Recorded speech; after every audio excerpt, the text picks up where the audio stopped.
Marilyn Ferguson, uma das pessoas mais proeminentes dentro do movimento Nova Era, ela declara, ela expõe, e ela nos diz a maneira como eles se utilizam para mudar a nossa estrutura de pensamento. Eles se utilizam de disfarces. Aliás, essa é a maneira como eles sempre agem. Eles são esotéricos, eles são comunidades fechadas, eles se prepararam durante 100 anos em segredo, debaixo do pano, atrás das cortinas, durante a noite, para que eles estivessem se levantando de uma forma muito positiva, se utilizando de aspectos positivos, tais quais esporte, saúde, educação, alimento, para introduzir a sua nova maneira de pensar. Agora, o que eu quero que vocês entendam também é que isso é tão sutil e que vai mudando a nossa maneira de pensar de tal forma que nós não percebemos. Por exemplo, quem de vocês nunca ouviu falar de yoga? Quem de vocês nunca se utilizou do termo karma? Quem de vocês não está aderindo a esse novo conceito, a esta nova moralidade, onde o mal não é tão mal, onde o bem não é absoluto? Portanto, cuidado, porque eles estão conseguindo o seu intento, na medida que estão se utilizando de disfarces muito convincentes. Agora nós vamos estar olhando para um aspecto da filosofia oriental, que é o aspecto de meditação. E nós vamos estudar um pouco a respeito desta meditação e de como ela é maléfica nas nossas vidas e na vida daqueles que a praticam.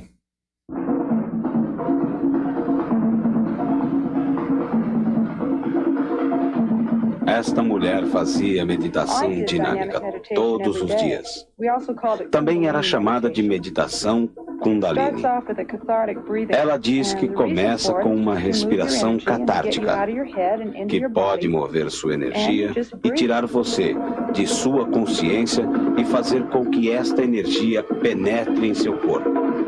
Você apenas respira.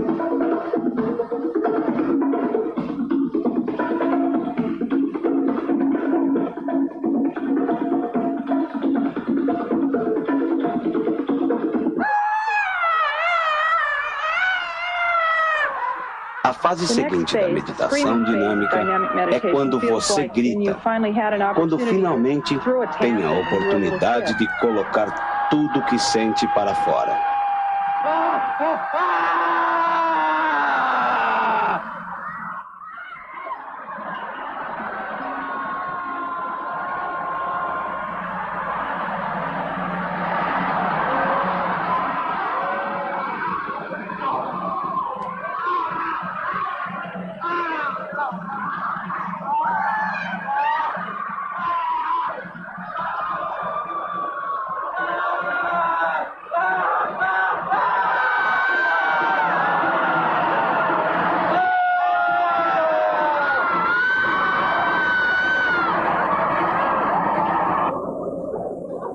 Quando chega a terceira fase, onde se pula, você já não está lá. É bem difícil lembrar o que aconteceu. Ela explica que a melhor definição que se pode dar a isto é inconsciência. Você chega a um estágio onde sua mente efetivamente deixa o seu corpo. Seu corpo está subindo e descendo e sua voz gutural está gritando. Você se torna um com esta energia integral.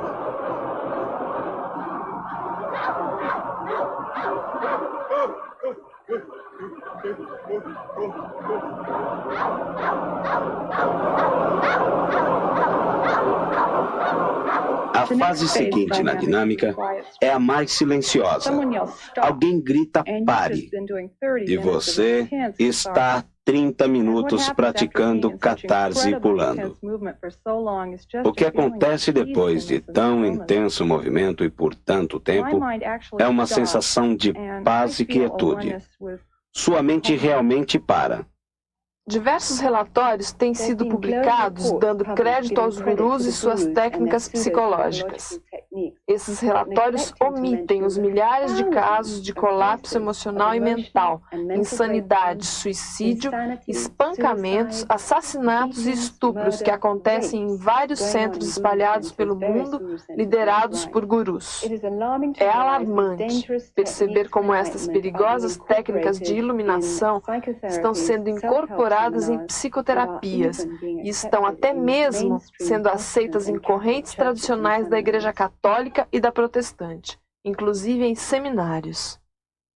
Paulo, escrevendo a sua primeira carta a Timóteo, no capítulo 4, versículo 1, ele diz: Mas o Espírito expressamente diz que nos últimos tempos alguns apostatarão da fé, dando ouvidos a espíritos enganadores e a doutrinas de demônios. Por que falar sobre nova era? Gostaria de contar para vocês como tudo começou e como este tema começou a fervilhar no meu coração. Eu estava na cidade, andando ali pela Barão de Itapetininga, quando eu deparei com uma grande multidão. Interessado como sou, curioso, eu me aproximei tentando alcançar ali um espaço para observar o que estava acontecendo. Quando olhei, havia dentro daquele espaço, daquele círculo, havia dois homens. Um deles sentado com uma venda preta nos seus olhos e o outro que estava ali fazendo algumas perguntas e ajudando naquele processo que nós percebemos então ser depois um momento de adivinhação. Aquele adivinhador, ele estava adivinhando carteira de identidade, título de eleitor e uma série de outros objetos de toda aquela multidão. A princípio eu imaginei que fosse uma farsa. Fiquei observando se não havia algum microfone escondido, alguma coisa assim. E depois de 10, 20, 30, 40 minutos eu percebi que seria impossível que eles estivessem fazendo qualquer outra coisa que não fosse adivinhação. E olha, irmãos, era impressionante porque ele adivinhava na carteira de identidade o RG, o nome, o sobrenome, local de nascimento, data de nascimento. No que diz respeito ao título de eleitor, ele adivinhava a zona eleitoral e todos os aspectos. Depois de algum tempo, de uns 10 ou 15 minutos adivinhando esse tipo de documento, ele começou a adivinhar objetos, tais quais relógio, dizendo a marca e o horário daquele momento. Começou a adivinhar camisas, cores da camisa, bolsas, adivinhava o que tinha dentro das bolsas. Era impossível que ali estivesse sendo feito qualquer tipo de forja. E dentro de mim houve um sentimento muito, como diria, um sentimento dúbio, porque se por um lado eu sentia indignação, por outro lado eu senti temor, porque nunca tinha visto algo tão estrondoso, tão grandioso daquela maneira. O indivíduo se dizia um vidente, na realidade o seu companheiro quem dizia. E ele foi adivinhando ali de toda a multidão. Quando chegou na minha vez, eu estava com uma sacola com 3 livros dentro que eu havia acabado de comprar. Naquele momento, o homem apontou sem dizer uma palavra e o vidente no centro da roda disse: aí está uma sacola com 3 livros dentro. Naquele momento eu me dispus a interferir no que estava acontecendo através do poder da mente. Falei, quem sabe, se ele é um vidente, eu vou tentar interferir aí no que está acontecendo. E obviamente não houve nenhum resultado positivo. Foi quando Deus falou ao meu coração: meu filho, isso é um espírito maligno de adivinhação. Não adianta tentar interferir, porque essa luta é uma luta espiritual. E naquele momento eu me lembrei então de Paulo, quando esteve na cidade de Filipos, e quando ele encontrou ali uma adivinhadora. E ele expulsou o espírito adivinhador dela, e ela não pôde mais adivinhar. Naquele momento eu percebi que eu deveria orar para interferir. E quando eu abri a minha boca orando no Espírito, como a palavra de Deus diz, o homem errou instantaneamente. O seu companheiro disse: você errou, até estupefato. E ele tentando ali acertar, e de toda forma procurando acertar, e não conseguia, porque eu permanecia orando, e o poder de Deus ali se manifestando. Passaram uns 5 minutos e o companheiro dele disse assim: olha, nós precisamos fazer mais silêncio, porque esse tipo de mentalismo ele não pode ser efetuado a menos que haja silêncio total no recinto. Então toda a multidão ficou em silêncio e eu também orando bem baixinho. E ele, mesmo assim, não podia acertar. Depois de mais uns 5 minutos, sem acertar um só objeto, ele se voltou para o meu lado, eu estava à sua esquerda, e ainda com os olhos vendados ele disse: há alguém aqui que está atrapalhando. E naquele momento eu fiquei temeroso, porque falei: meu Deus, se eu for descoberto aqui, eles vão me bater, eu vou tomar realmente uma surra dessa multidão. Mas disse para Deus: se o Senhor tiver alguma coisa para mim aqui, o Senhor me revele, porque eu não vou me revelar não. E não aconteceu. Eu tinha convicção de que ele sabia que era eu, porque ele estava olhando na minha direção, ou pelo menos estava dirigido para o meu lado, e continuei orando firme ali para saber qual era o propósito de Deus. Depois de algum tempo ele não me descobriu, ou pelo menos não quis o confronto.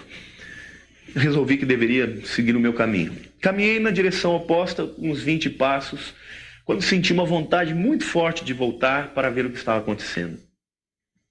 Quando eu voltei ali, ele estava acertando tudo novamente. E naquele momento, o Espírito de Deus falou ao meu coração: meu filho, eu te trouxe aqui com um objetivo claro. Eu te trouxe aqui para que você visse o poder de Satanás e como ele engana as pessoas. Mas eu te trouxe aqui para que você saiba e que você diga ao meu povo que existe um Deus vivo que é muito mais poderoso. Diga ao meu povo que o tempo agora é um tempo de conhecer os mistérios e um tempo de conhecer o poder que eu quero manifestar nesta época tão difícil de tantas lutas. Quando eu saí de lá, aquilo tocou muito ao meu coração e, a princípio, imaginei que aquela mensagem deveria ser entregue ao meu povo, à minha igreja.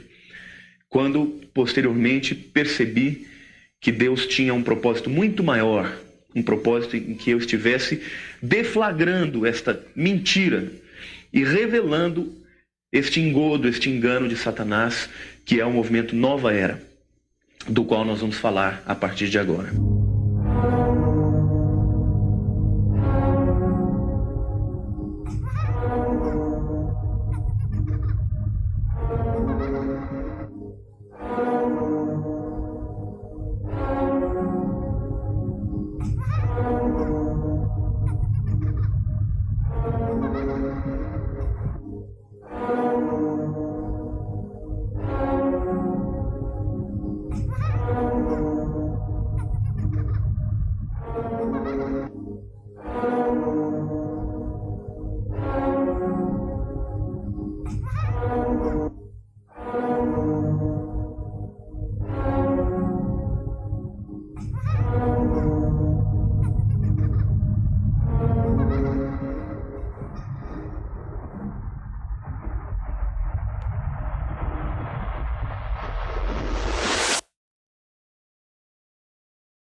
Muito se tem ouvido falar a respeito de Nova Era.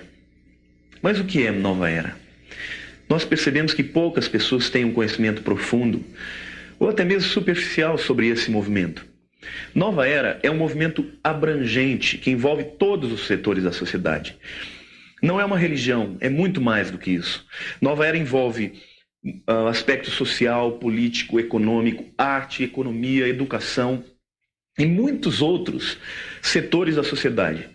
Se você, por exemplo, é alguém que se interessa por UFOs ou por OVNIs, entre os New Agers, obviamente, você encontrará pessoas que darão experiência de terem tido contatos com extraterrestres. Se você se interessa por experiências extracorpóreas, também entre os New Agers haverá testemunhos de pessoas que tiveram esse tipo de viagens.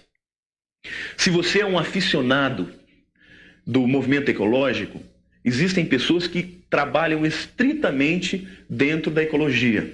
E daí por diante, nós encontramos outras pessoas se preocupando com o aspecto da educação, se preocupando com política, economia, ciência, arte, música e daí por diante. Portanto, Nova Era, é muito claro, é muito importante que se saiba que Nova Era é um movimento, é uma rede, é uma organização que é muito mais abrangente do que simplesmente uma religião ou qualquer setor da sociedade. Há um livro mundialmente famoso chamado A Conspiração Aquariana, de Merlin Ferguson.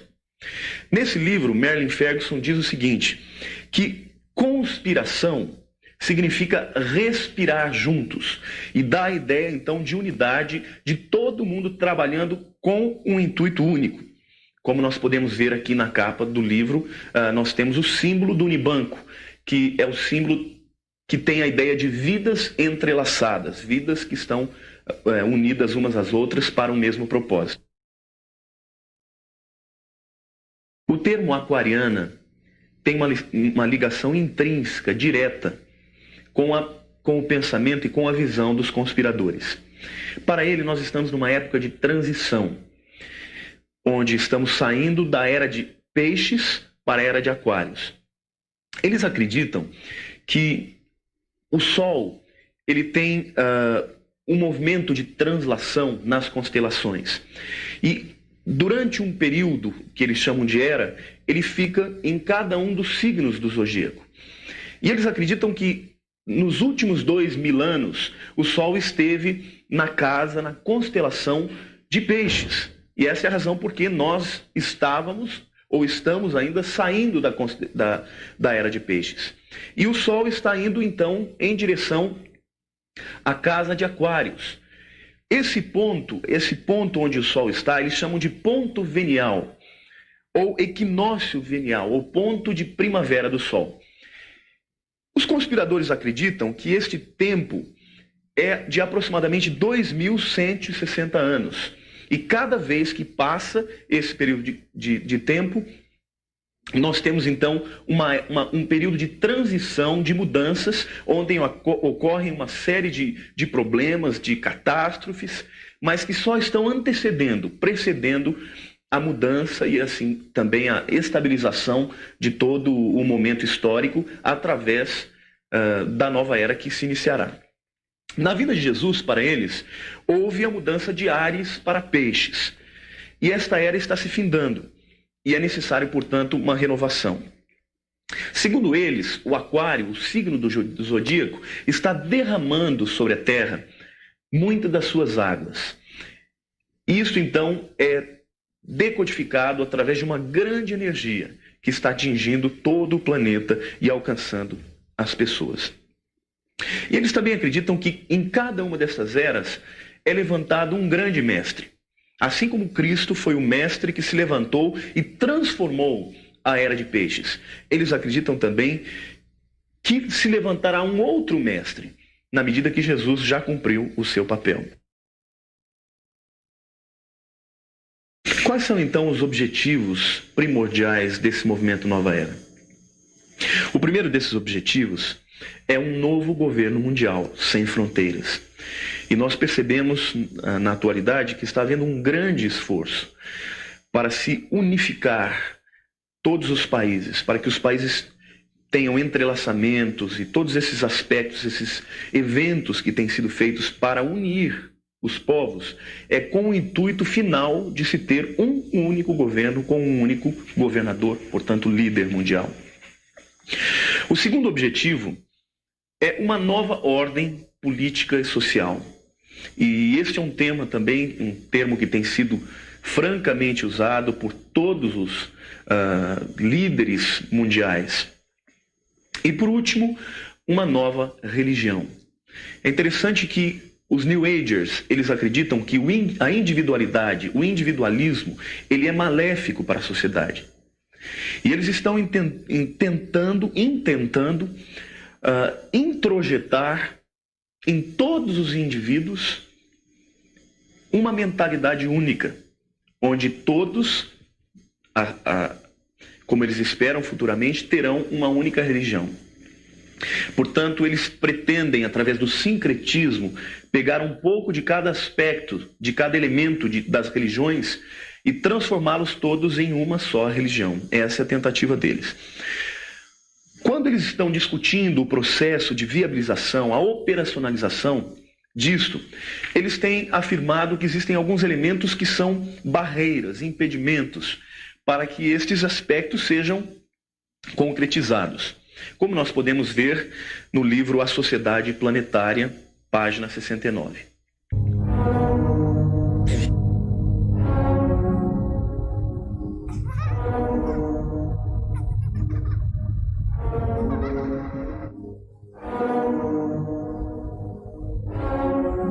Para que se consiga isso, ou seja, para eliminar os obstáculos, as barreiras que inviabilizam a unidade de todos os povos em um mundo só, eles propõem, em primeiro lugar, a quebra do individualismo das nações, político especialmente. Essa é a razão por que nós vemos hoje uma tendência muito forte de uma política de blocos, como, por exemplo, a Europa está se unificando em comunidade europeia, e como, por exemplo, também a América do Sul, que tem relações comerciais, econômicas, aqui no Cone Sul. Um segundo aspecto também que eles propõem é um sistema único de moeda, que começaria por uma moeda única, depois, posteriormente, através de um cartão de crédito e, finalmente, um número para todas as pessoas da humanidade. O código de barras ele foi criado para facilitar a comercialização dos produtos.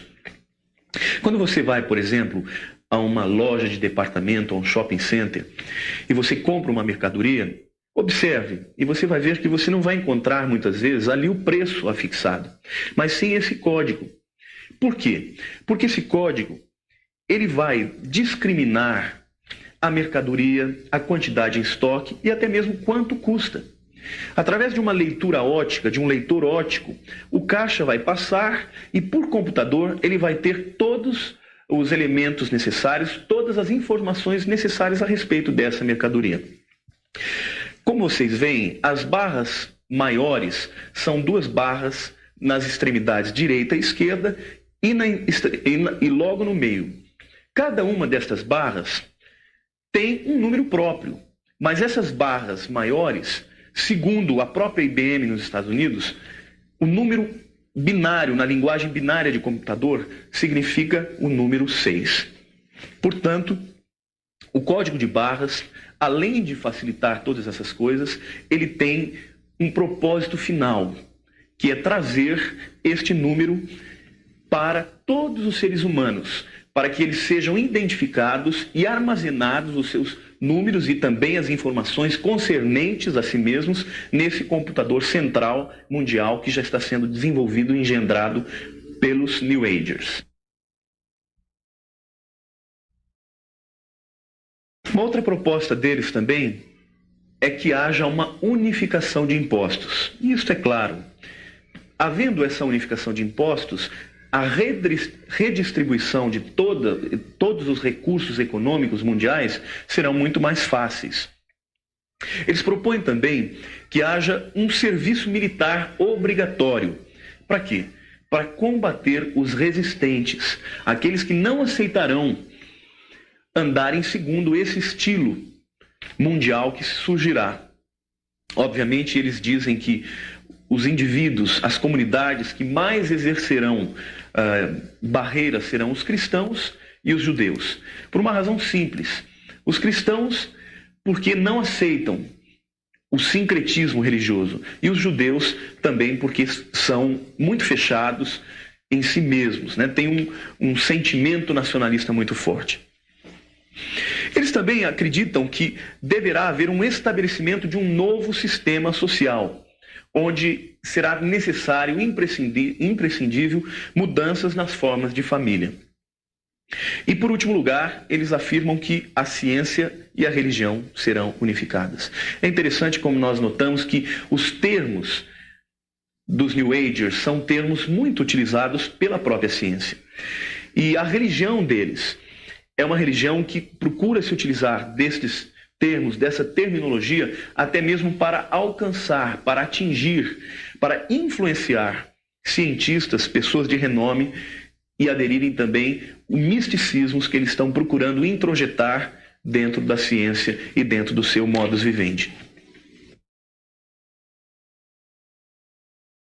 É fundamental, para que nós conheçamos mais a fundo o movimento Nova Era, que nós procuremos entrar dentro da sua história, conhecer quais foram os elementos basais que estiveram por detrás e que vieram formando esse movimento como ele se configura agora. Nós vamos, então, abordar dois aspectos, o aspecto político-econômico e o aspecto religioso, de como tudo começou. No ano de 1750, um ourives judeu-alemão chamado Amschel Moses Bauer, ele colocou no seu estabelecimento uma placa vermelha que no alemão é Rothschild. Este homem teve um filho chamado Meyer, que tornou-se posteriormente num grande banqueiro na Alemanha. Este Meyer, ele mudou o nome da família para Rothschild. Ele teve 5 filhos e enviou esses 5 filhos para 5 grandes cidades na Europa, que são Londres, Paris, Nápoles, Viena e Frankfurt. Qual era o objetivo dele? O objetivo dele era controlar estes países politicamente através do poderio econômico. No ano de 1773, esse chamado Meyer Rothschild, ele criou o chamado Clube dos 13. No qual outros 12 homens de poder econômico foram convidados para que juntos pudessem dominar o mundo.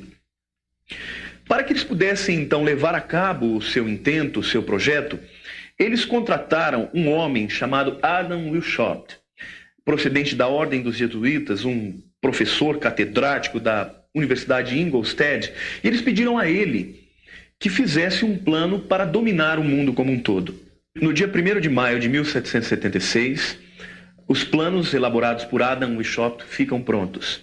E os homens engajados com o intuito de operacionalizar esse plano se autodenominam os Iluminados, ou a Ordem dos Iluminados. E eles adotam então uma pirâmide como seu símbolo.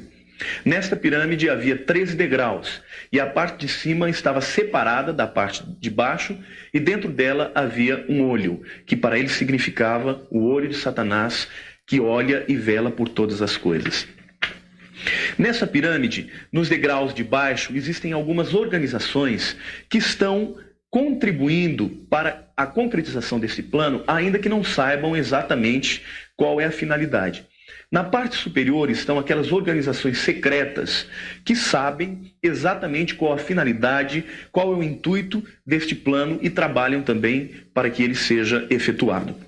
Desde então, as sociedades da parte superior da pirâmide estiveram envolvidas intrinsecamente no cenário político e econômico mundial. Eles, inclusive, foram os mentores, os propulsores e até mesmo aqueles que financiaram grandes guerras, tais quais Revolução Francesa, Revolução Bolchevique e Primeira e Segunda Guerras Mundiais. Quais eram os objetivos deles em produzirem tais guerras? Na Revolução Bolchevique, por exemplo, o intuito deles, claro, era de introduzir no cenário mundial o ateísmo. Até então essa ideia não era conhecida, não era divulgada, não era aventada no mundo, a não ser em alguns grupos mais fechados de intelectuais e pensadores. Mas a partir de então, esta ideia, esta ideologia, o ateísmo, o criticismo, passou a ser vigente e atingiu uma grande parte da população mundial. Nesse momento, a União Soviética, assim chamada, também levantou uma cortina e proibiu todo tipo de culto, todo tipo de crença em Deus, até mesmo perseguindo e tirando a vida daqueles que assim desejavam. Para que isso fosse possível, viável, eles estiveram sustentando, viabilizando o livro de Karl Marx, que todos conhecem, O Capital. Estiveram também sustentando Engels, que escreveu o Manifesto Comunista. Em outras palavras, nós podemos perceber que na Revolução Bolchevique, Satanás estava querendo introjetar no cenário mundial um conceito de repúdio, de rejeição à crença e consequentemente, tentando dizer para a humanidade que a solução não estava em Deus, mas em si mesmos. Quanto às duas guerras mundiais, a primeira delas tinha o objetivo de enfraquecer o czar. O czar era muito forte economicamente falando. E para que pudesse ser viabilizada a Revolução Bolchevique, precisou-se desviar a atenção do czar, e não só a sua atenção, quanto os seus recursos econômicos. E foi o que aconteceu. A Primeira Guerra Mundial aconteceu dos anos de 1914 até o ano de 1918. E no ano de 1917 aconteceu a Revolução. O czar já estava enfraquecido, seus recursos econômicos, bélicos estavam profundamente esgotados, e então pôde acontecer essa revolução com o intuito de trazer o ateísmo. E quanto à Segunda Guerra Mundial? A Segunda Guerra Mundial, Hitler teve de grandes organizações, que nós falaremos posteriormente, o dinheiro necessário para que pudesse, então, se levantar contra o povo judeu e trazer de volta à tona, submergir o antissemitismo. Como vocês podem ver, então, cada uma dessas guerras tinha mais do que propósitos simplesmente ideológicos que estavam claros para todos. Havia por detrás um grupo de pensadores, de homens profundamente poderosos, que tinham um intuito de levar a cabo o seu plano, o plano de Satanás.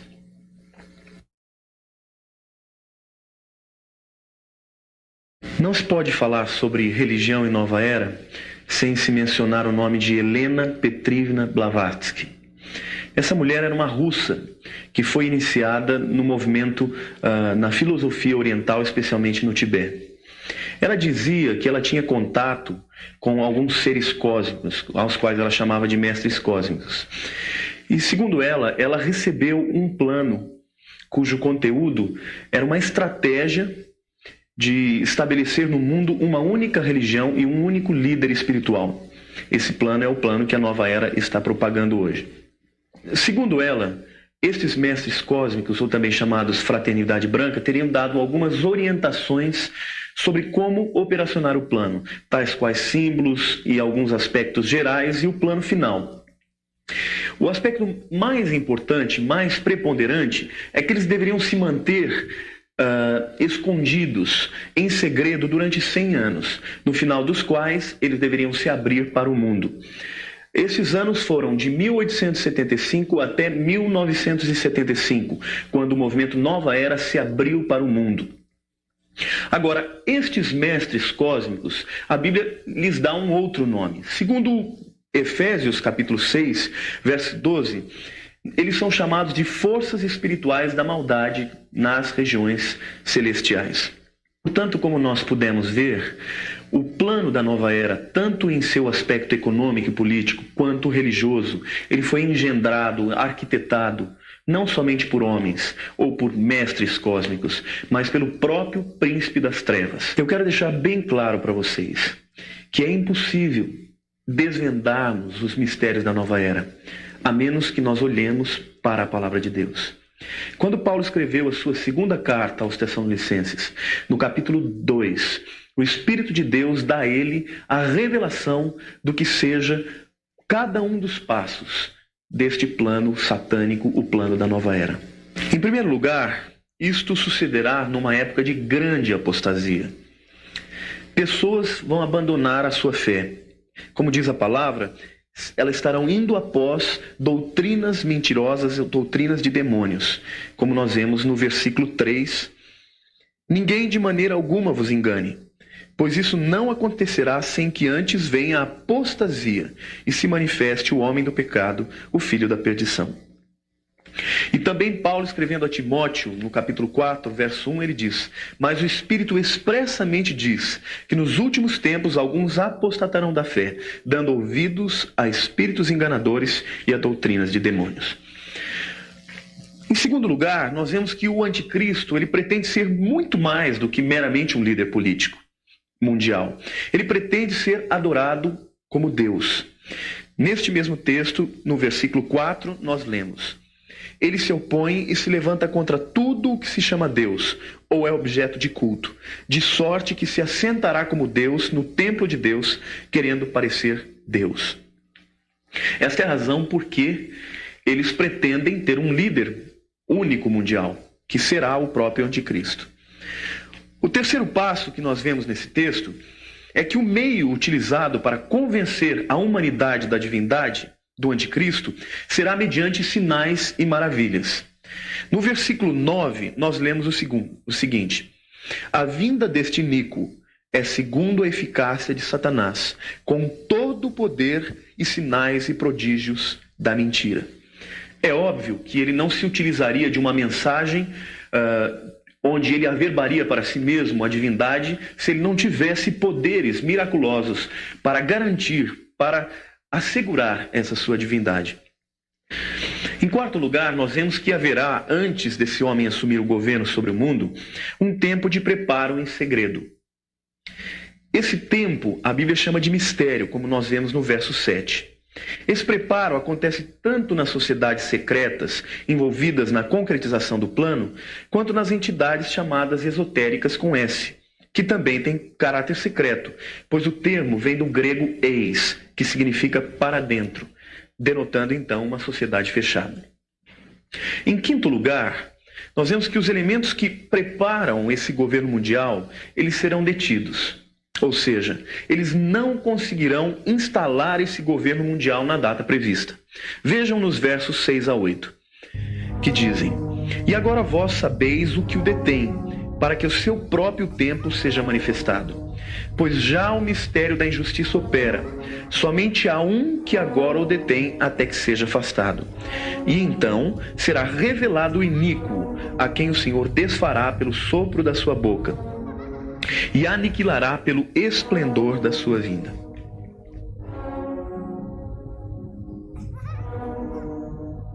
Graças a Deus pelo poder da Igreja de Cristo, que tem exercido durante todos esses séculos, um grande poder que impede o avanço desenfreado de Satanás. E como nós vemos no texto de Tessalonicenses, eles tinham um plano de se manifestar, mas existe algo que o detém até que esteja retirado. O maior profeta da nova era, chamado Benjamin Crane, quando estava numa grande conferência em Los Angeles, ele afirmou diante de vários jornais e várias revistas e de câmeras de televisão também, que o Maitreya haveria de se manifestar ao mundo e impetrar o seu governo mundial, a sua nova era, a era de Aquários. E ele prometeu isso para o ano de 1982. Vocês sabem por que isso não aconteceu? Isso não aconteceu porque nós ainda o detemos. Porque o poder de Deus que se manifesta através dos cristãos ainda está detendo esse avanço deste movimento satânico que é o movimento da nova era. Gostaria também de falar para vocês a respeito da organização, da simbologia e da terminologia que a nova era se utiliza. No topo da hierarquia organizacional está o Shambhala. Esta palavra caracteriza o lugar onde Lúcifer reina. Logo abaixo, na sua hierarquia, vêm os mestres cósmicos. E na concepção da palavra de Deus, nós entendemos que estes mestres cósmicos sejam as hostes espirituais da maldade nas regiões celestiais, como nós vemos em Efésios 6, versículo 12. Depois vem Maitreya, que para eles é o Cristo.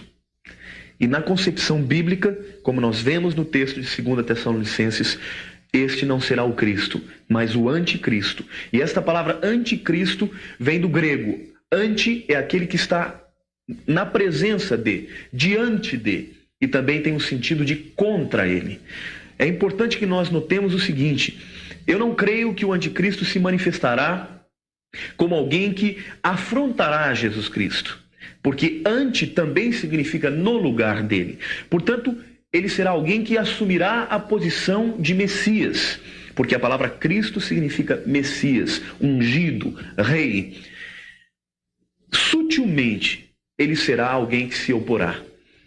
Mas eu creio que a sua posição será muito mais subliminar do que explícita. Abaixo dele vem então o avatar da síntese, que eles chamam assim.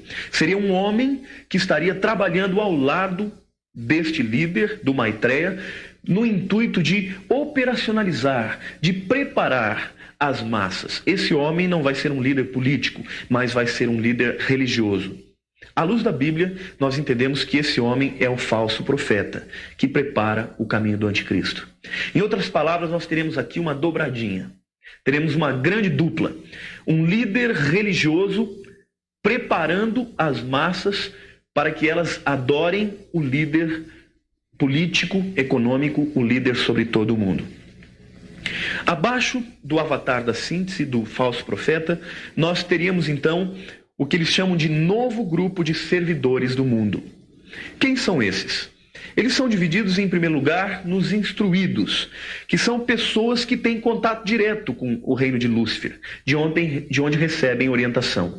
Então, são esses os médiums, são esses os mestres esotéricos, são esses os gurus, todos aqueles que dizem receber orientações diretas dos mestres cósmicos.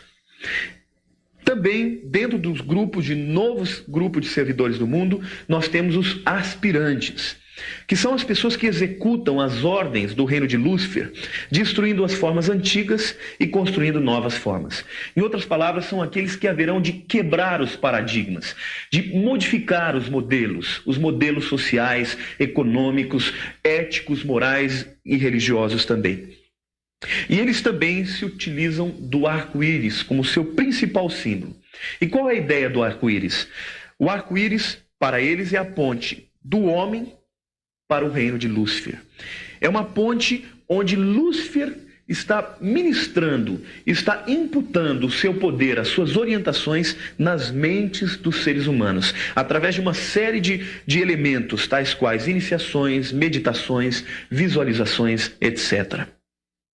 Passando da organização para o símbolo, eu gostaria de mostrar a vocês alguns símbolos que são francamente usados, largamente usados, muitos dos quais vocês já conhecem, mas gostaria de trazer para vocês o real significado de cada um deles.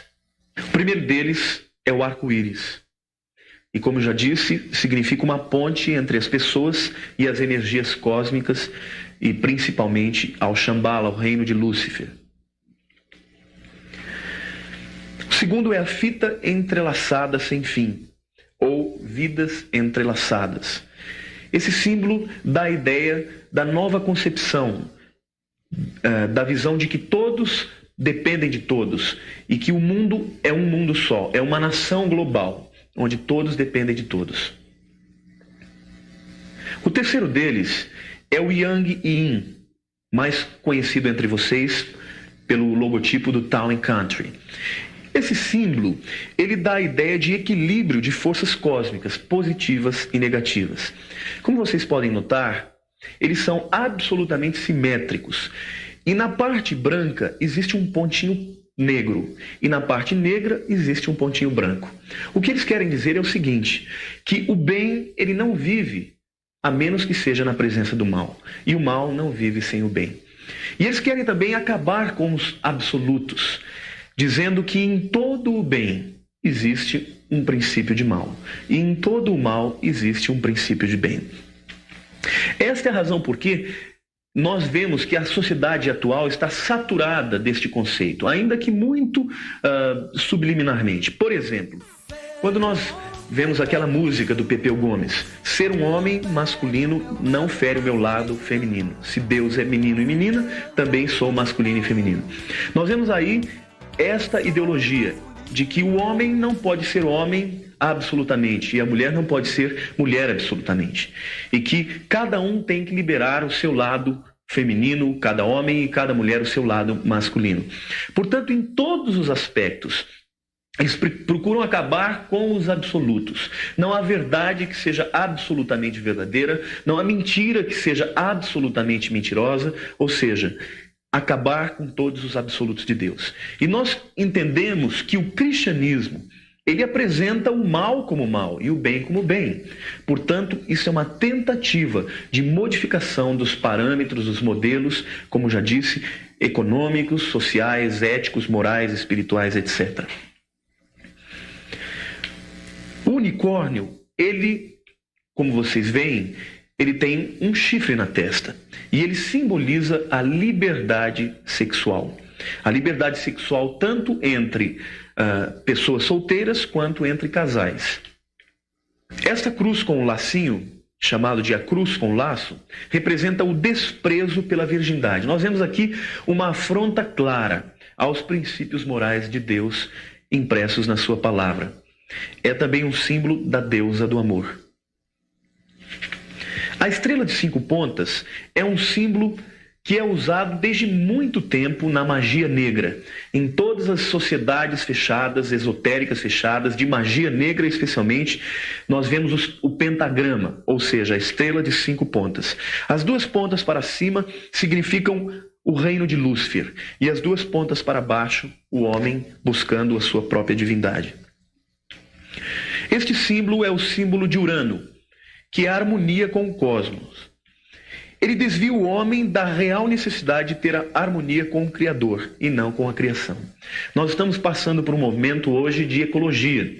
E eu acho isso fantástico, porque Deus não criou o homem para destruir a natureza. Só que é impossível o homem encontrar harmonia consigo mesmo através da harmonia com a natureza. O homem só encontrará harmonia com a natureza quando ele encontrar harmonia com Deus e, posteriormente, consigo mesmo. Plutão simboliza a transformação das crenças, a destruição das instituições e novos valores universais. Ou seja, se eles apregoam que haverá o começo de uma nova era, todos os sustentáculos, as bases, os elementos que sustentavam esta era antiga devem cair e ser substituídos pelos novos. E o último dos símbolos é o símbolo pé de galinha, também chamado de paz em Cristo. No intuito de estabelecer um governo mundial, um governo único, é imprescindível que os New Agers lutem pela paz, para que não haja mais conquistas de territórios, diferenças culturais e tal. Mas para que isso aconteça, eles estão propondo que haja uma pacificação mundial sem a presença de Cristo.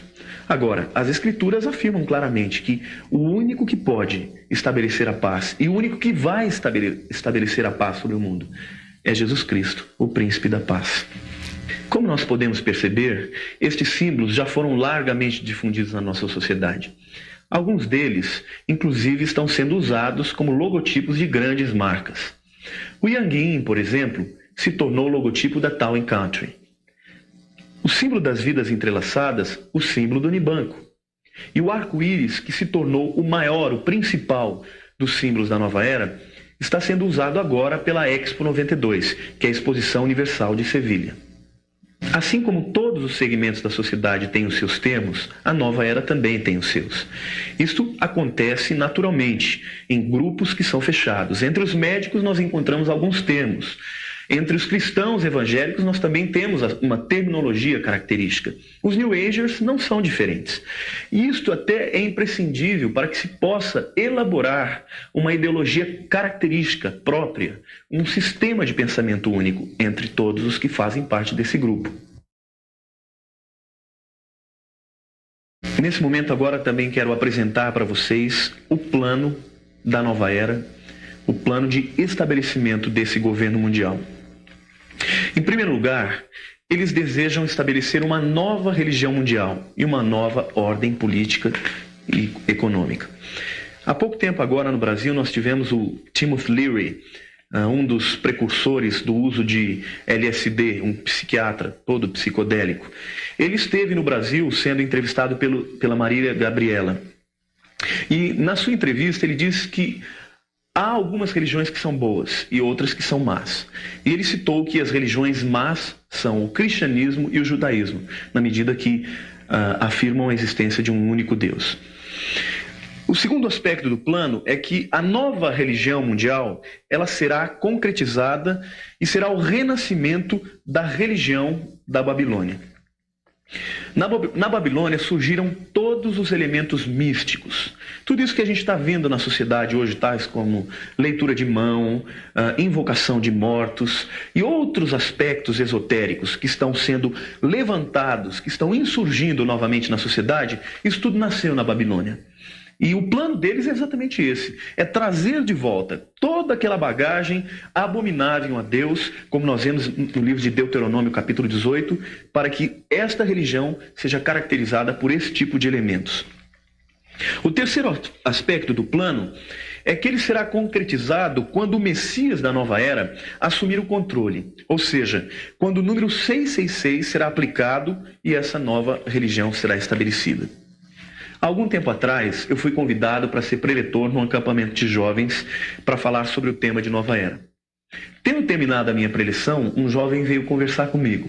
E para meu espanto, ao olhar para sua camiseta, estava lá uma estampa que trazia em si mesma todo o plano da nova era. Logo em cima estava escrito em inglês a Revolução da Informática. Embaixo estava escrito Programa Estratégico 666. E na estampa tinha também alguns discos voadores descendo sobre todo o mundo. Qual é a mensagem que essa camiseta queria trazer? Obviamente, existem pessoas que resistem ao avanço dessas novas ideias. E os New Agers dizem que até o final desse século, muito provavelmente, haverá uma invasão de OVNIs, de discos voadores. E eles irão para buscar, para levar aqueles indivíduos que não aceitam esta nova maneira de pensar. Agora, todos nós cristãos sabemos que nós que estamos resistindo, nós que somos cristãos, que somos o poder espiritual que impede o avanço satânico, nós sabemos que nós não seremos levados por nenhum disco voador. Por isso eu quero dizer para você, meu irmão, para você que muitas vezes se sente talvez abatido, se sente muitas vezes enfraquecido, se sente não importante para Deus, eu quero dizer para você que ainda que você esteja no meio de uma grande luta espiritual, o nosso Deus tem derramado na sua vida um grande poder e nós estamos resistindo a este avanço. E esta será a explicação que a nova era dará para o arrebatamento da igreja.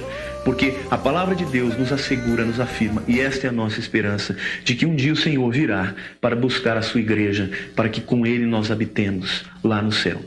Portanto, esta será a explicação que eles darão a esta catástrofe.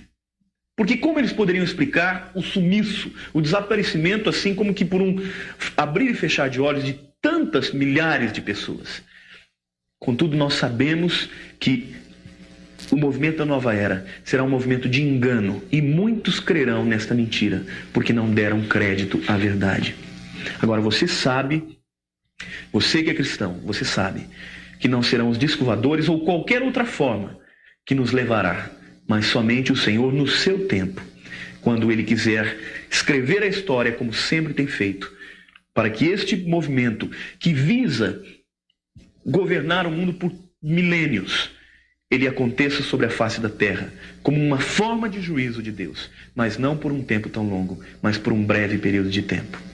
O quarto aspecto do plano é que os espíritos cósmicos irão ajudar a inauguração da nova era. E também irão ajudar a aclamação do homem-deus da nova era, porque eles afirmam claramente que todo o homem tem a divindade em si mesmo. Agora, nós sabemos que a proposta de Lúcifer, a proposta de Satanás, é tirar a adoração de Deus, é tirar a adoração, a prostração que toda a humanidade deve dar ao Deus Criador, ao Deus Salvador.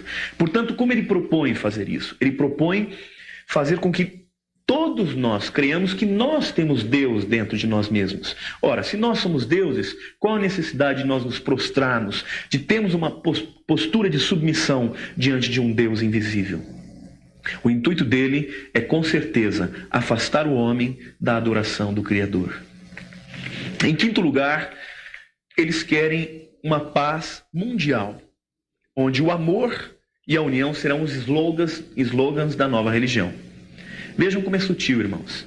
Ele não está dizendo que a nova era ela será caracterizada por guerras, nem por desprezo, mas por paz e amor, que são elementos que todos nós almejamos, mas todavia isso sem a presença de Jesus Cristo. John Lennon, como todos conhecem, um ex-integrante do grupo Beatles, ele propunha que o mundo tivesse paz sem Jesus Cristo. Em uma das músicas mais famosas de John Lennon, Imagine, ele diz o seguinte: imagine que não haja céu, nem inferno abaixo de nós. E quando ele usa essa palavra céu, ele está usando a palavra heaven, que no inglês é uma palavra especial para céu do ponto de vista espiritual. Mesmo porque um pouquinho adiante na música ele fala de céu, sky, que é o firmamento, esse que nós olhamos e enxergamos, né? Essa massa azul que nós podemos ver. Portanto, a nova era prega paz e amor fora de Cristo Jesus. E todos nós sabemos que isso não é possível. O homem só pode ter paz interior se ele estiver encontrando o seu Criador. E somente ele tendo a verdadeira paz interior, ele vai poder amar altruisticamente ao seu semelhante. Ele vai poder deixar de ser egoísta somente quando ele tiver o senhorio de Cristo no seu coração.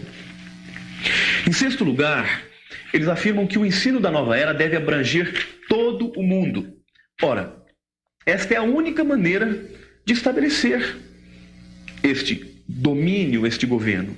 Então essa é a razão por que eles estão procurando de todas as maneiras aproximar as nações, para que estes ensinamentos eles sejam ministrados sutilmente, que sejam aderidos uns pelos outros, e através do sincretismo religioso e filosófico haja um só pensamento, que seria no fundo um balaio de gato, uma mistura de todos esses elementos ideológicos, sociais, culturais e religiosos.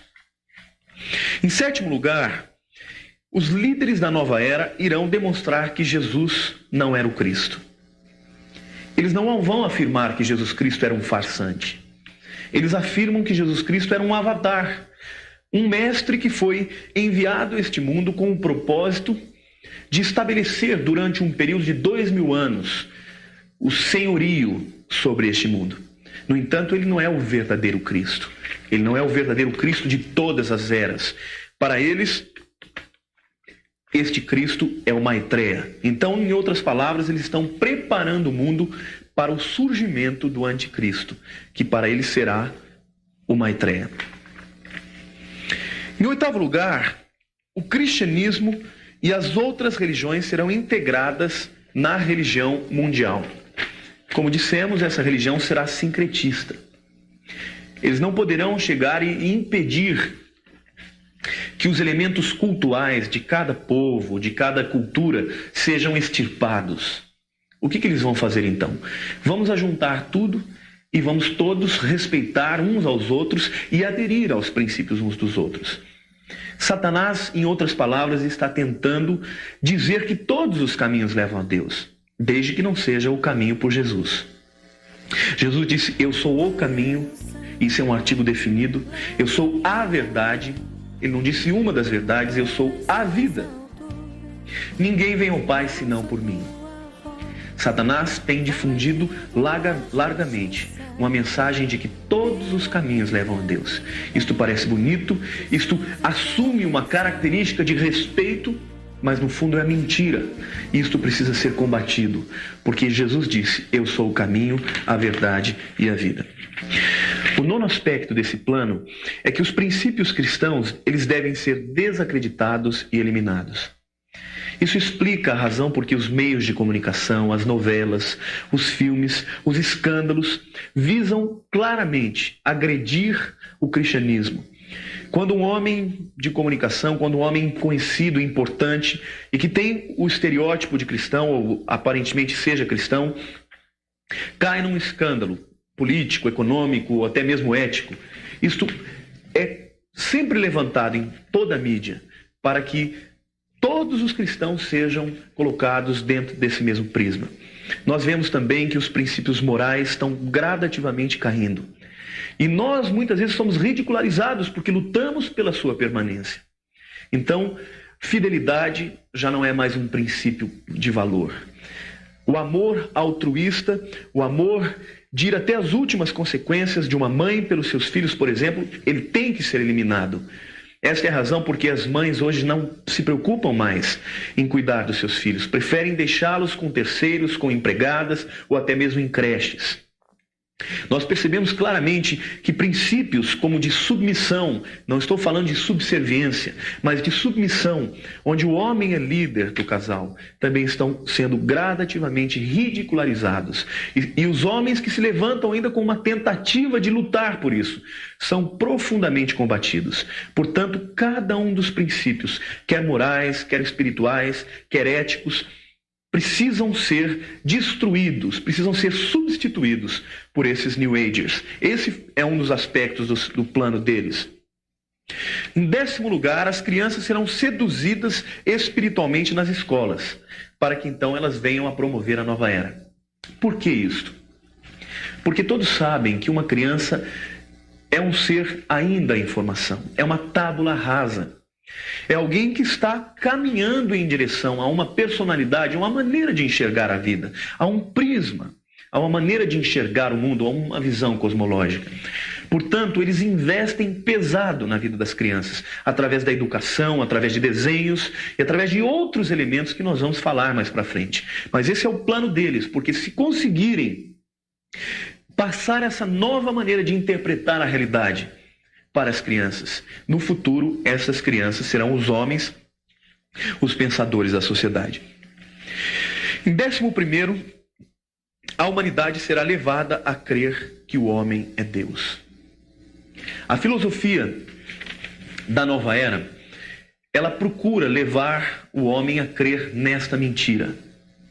Porque se o homem é Deus, então ele é autossuficiente. Ele não precisa da intervenção, da ajuda, da comunhão do Criador. É uma tentativa de Satanás de impedir que as pessoas cheguem ao conhecimento da verdade. Isso não é estranho, porque a palavra de Deus diz que o Deus desse século cegou o entendimento dos incrédulos para que não lhes resplandeça a luz do Evangelho de Cristo, o qual é a imagem de Deus. Mas você que está me ouvindo, se você ainda não é cristão, saiba que existe um Deus que te ama e que pode transformar a sua vida e que pode ter comunhão com você e te dar plena paz, uma paz que excede todo entendimento. Em 12º lugar, a ciência e a religião serão unificadas. Nós vemos que durante um grande período, pelo menos nesses últimos 2 séculos, a ciência, de uma forma muito clara, ela questionou a religião. O que os New Agers estão tentando fazer é aproximar a ciência da religião. Então, os New Agers assumem posturas religiosas que estejam em coerência com algumas posturas, com algumas teorias supostamente científicas, para que os cientistas também abram mão, vamos dizer assim, da sua intransigência e abram espaço para o misticismo e assimilem também alguns aspectos da religião dos New Agers. Em 13º, o último aspecto, eles dizem que os cristãos que resistirem a este plano serão exterminados. De que maneira? Perseguição física mesmo. Aqueles que não forem levados pelos discos voadores ou pelo planeta chupão, que é uma outra teoria, eles dizem que está havendo um planeta que haverá de sugar todos aqueles que se antepuserem a esta nova visão de vida. Eles dizem que estes serão eliminados. Portanto, nós sabemos que quando os cristãos forem arrebatados, vai haver uma grande perseguição. E aqueles que não foram arrebatados e que não se dispuserem a aceitar esse domínio, essa soberania do anticristo e da religião New Age, nós sabemos que esses serão exterminados. E a palavra de Deus, lá em Apocalipse, diz que muitos lavarão as suas vestes com o sangue.